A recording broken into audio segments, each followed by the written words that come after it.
4 ans. Elle était en train d'étudier dans pris une sa balle dans chambre. la tête. Hein. Et Sokaina est morte. Sa mère Leïla nous disait hier, je ne me sens pas en sécurité en France. Donc à ce moment-là, on va dire, bah, mais elle est issue de l'immigration aussi. mais tu vois, et elle c'est dit, j'ai l'un même n'empêche envie. pas l'autre. Et tu sais ce qu'elle dit? Non, mais Les premières victimes de ces mecs-là, c'est pour ceux simplement qui aujourd'hui disent, c'est l'immigration, c'est les prénoms.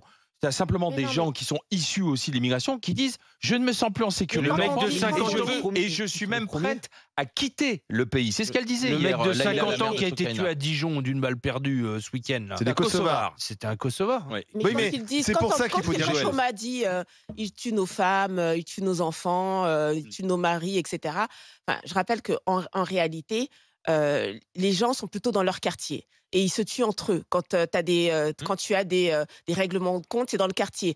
Sokaina, elle s'est pris une balle perdue dans son quartier. Donc, je ne suis pas sûre qu'il y ait des hordes à part quand on voit les émeutes, effectivement, mais de délinquants qui sortent de leur quartier et qui vont égorger on a vu quand même des mari émeutes, et femme. Oui, enfin, on a eu quand même des émeutes l'été dernier. Oui, non, mais c'est ce que je t'ai dit. Je t'ai dit hors émeute. J'ai Oui. une question, mais alors pourquoi ce ne sont pas les premiers à se dresser contre? Ouais.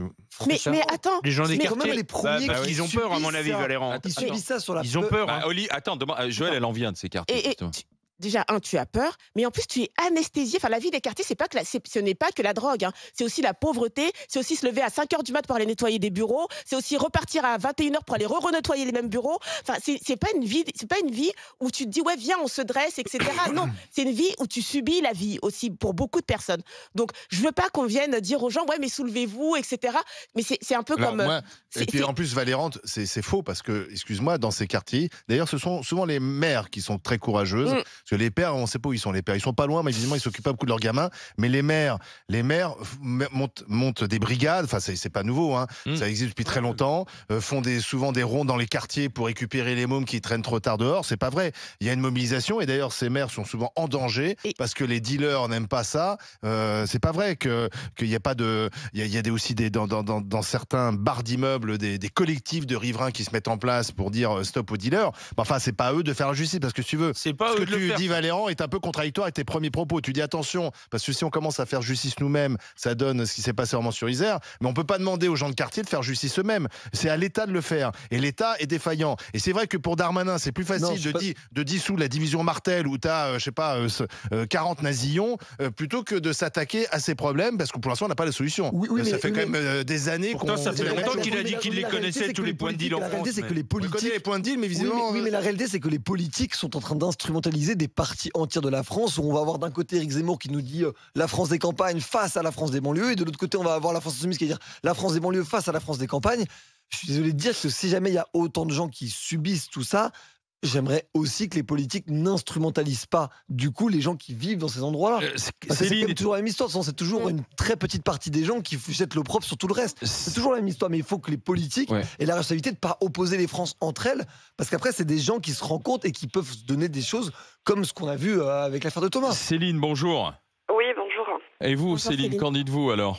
Écoutez, moi je vous écoute tous les jours. J'écoutais encore le témoignage de la personne avant et Thomas, malheureusement, je suis outrée en fait. Moi je vis au Pays Basque, j'ai 2 enfants, mon père est espagnol, ma mère algérienne, je suis un pur produit de l'immigration pour reprendre les termes de certains et je suis chez moi, enfin moi je suis désolée, j'entendais le monsieur d'avant qui disait rendez-nous, laissez-nous vivre tranquillement chez nous.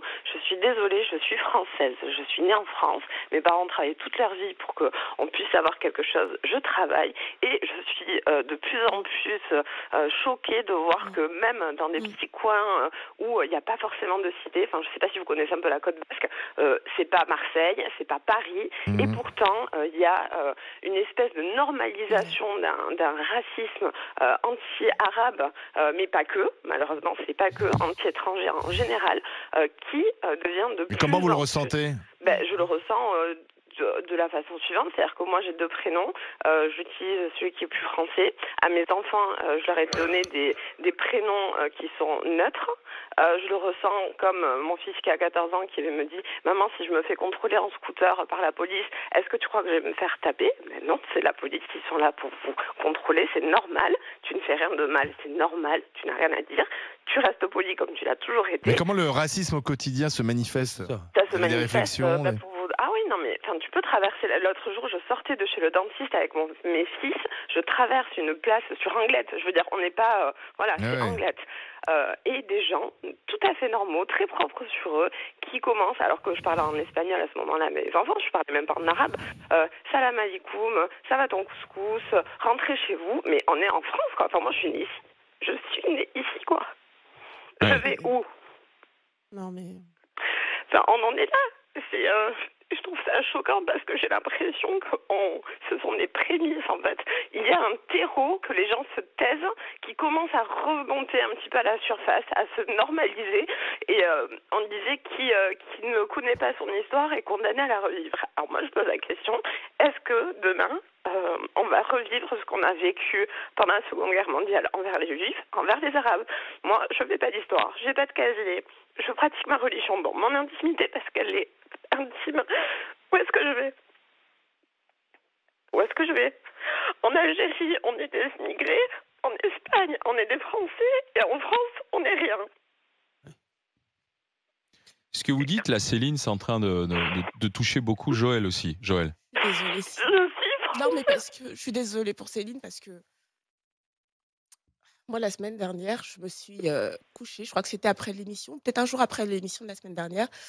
Et j'ai dit à mon conjoint, je veux partir. C'est la première fois que je pense à partir de la France. J'ai toujours fait ma vie en France et j'ai toujours dit que c'était le plus beau pays du monde et qu'on avait tout pour réussir, que j'avais énormément de chance d'être ici. Je me suis jamais... Mais j'ai des frères et sœurs. Moi, là, j'ai mon frère qui est parti à Londres très vite. J'ai ma sœur qui est aussi partie à Londres vivre quelques années puis qui est rentrée. Et j'ai jamais envisagé de partir. Et je me suis couchée, je lui ai dit, je veux partir. Débrouille-toi. En plus, lui, il vient des États-Unis, donc je lui ai dit... Bon, lui, il adore Paris et tout, mais je lui ai dit, je veux partir, je veux pas rester dans ce pays. J'en sais rien, je lui ai dit. Les États-Unis, dans je lui ai là, c'est mieux. J'ai pas dit. Non, mais c'est pas forcément les États-Unis. Il est germano-américain et peu importe. Il a l'habitude de bouger tout le temps. Et je lui ai dit, je veux partir parce qu'en fait, je vois plus d'espoir dans ce pays. Je vois un rétrécissement de la pensée. Je vois de la haine partout, mais de tous les côtés. À extrême gauche, je vois des raisonnements qui sont illogiques pour moi. Et Céline, ça me fait vraiment mal au cœur pour elle parce que moi, j'ai ressenti la même chose. J'ai dit, je veux pas rester ici. Et Alors, voilà. Vous savez quoi, on va continuer. On peut parler à Céline après. Ouais, Oui. Céline, vous restez avec nous. Oui. On va continuer de discuter de votre émotion, justement, de l'émotion de Joël aussi, justement, parce que est-ce que vous-même, comme Céline et comme Joël, cette haine, vous la sentez monter et aujourd'hui, à un point tel que Céline dit, mais j'ai l'impression de plus être chez moi, Joël a envie de partir, venez en parler avec nous au 32-16.